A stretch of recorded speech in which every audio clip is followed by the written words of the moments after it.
अर्जुन बहादुर और निडर, वीरू दयालु और मददगार, संजय महत्वाकांक्षी और सपनों से भरा हुआ।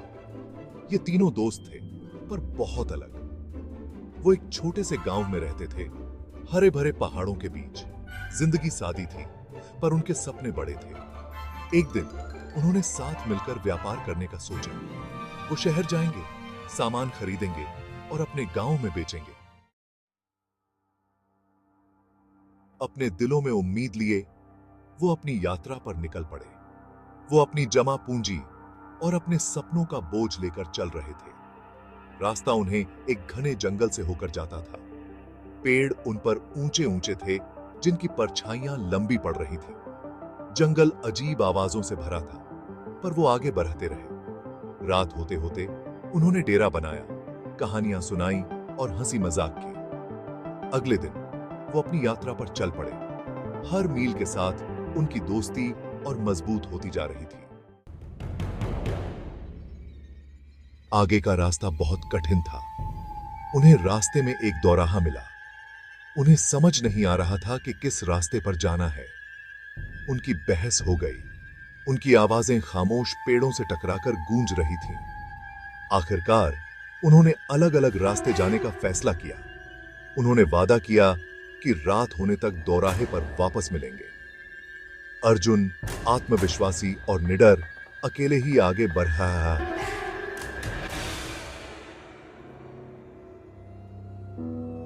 वीरू हमेशा की तरह सतर्क धीरे धीरे आगे बढ़ा, अपने आसपास के जंगल को देखता हुआ।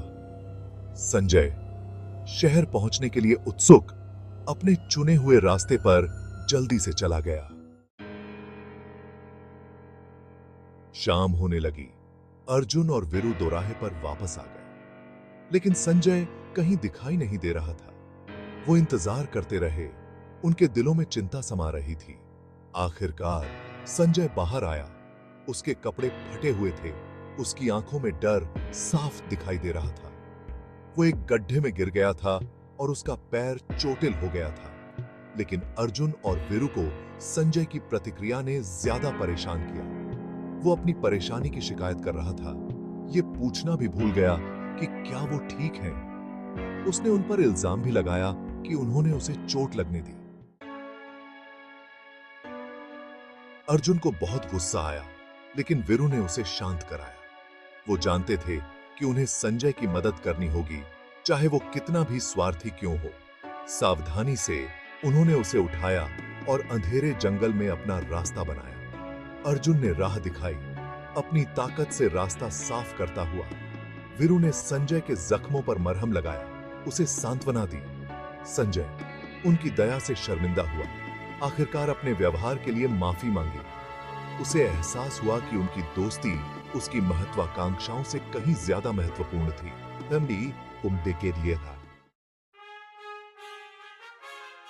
तीनों दोस्त मिलकर जंगल से बाहर निकले और शहर की अपनी यात्रा पर चल पड़े। रास्ते में उन्हें कई चुनौतियों का सामना करना पड़ा, लेकिन उन्होंने उनका सामना एक साथ किया, दोस्तों की तरह। उन्होंने सीखा कि सच्ची दोस्ती का मतलब एक दूसरे का साथ देना होता है, चाहे कितनी भी मुश्किलें क्यों ना आए।